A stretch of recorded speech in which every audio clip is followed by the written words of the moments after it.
S'il y a quelque chose que je détestais faire avant d'avoir mon Thermomix, c'est bien la pâte brisée. La fameuse pâte à tarte que je me battais avec, ça finissait qu'elle se déchirait toute, puis le résultat était so-so. Merveilleux Thermomix est entré dans ma vie et maintenant je fais ma pâte brisée avec.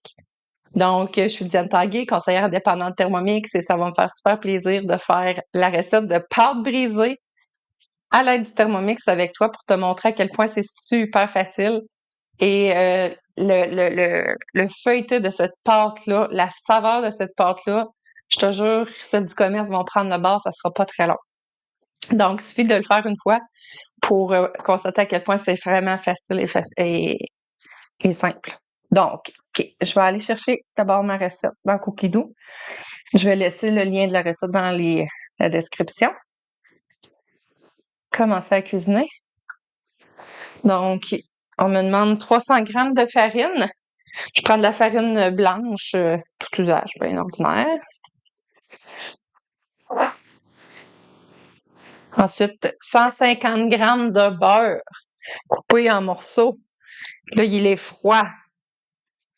Il est froid. Fait que je l'ai déjà mesuré, il est déjà en cubes.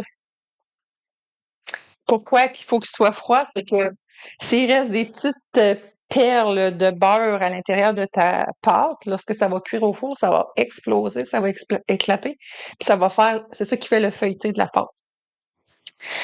Donc, une cuillère à café de sel, c'est une cuillère à thé.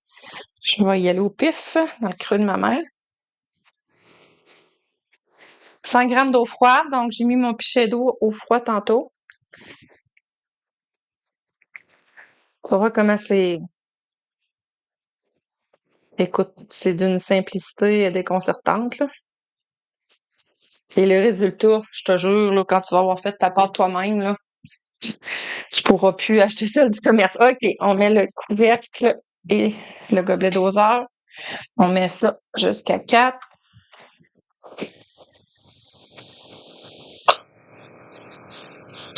Pendant quelques secondes, donc je peux aller vérifier de temps en temps si je veux voir comment ça évolue tout ça. Mais la beauté de le faire au Thermomix, c'est tout au poids. Donc, en étant au poids, ben tout est parfait tout le temps. Fait qu'on rate pas notre shot.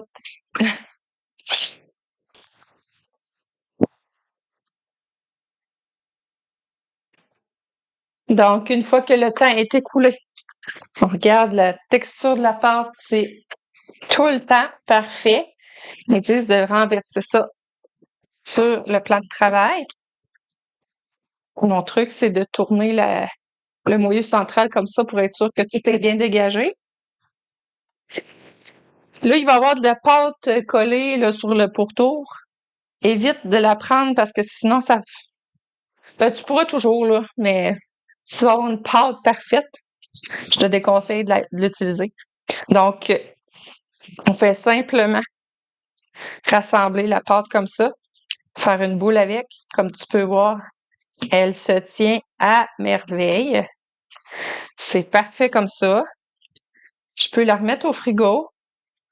Puis tantôt, ben, je vais simplement la rouler à l'aide du rouleau à pâte. Aujourd'hui, je vais me faire une quiche bacon et poireaux. Mais ça pourrait être une tarte, n'importe quelle recette que tu as besoin d'une pâte à tarte. Voilà, ta pâte brisée est faite. Si tu as aimé ma recette, je te conseille d'aller voir sur ma chaîne YouTube mes autres vidéos avec des recettes et d'autres conseils et astuces pour le Thermomix. Si tu aimes ce que je fais et tu veux rentrer en contact avec moi, mes coordonnées sont dans la description.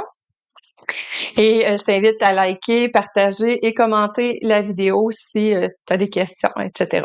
Je te remercie de ton attention. Bonne journée.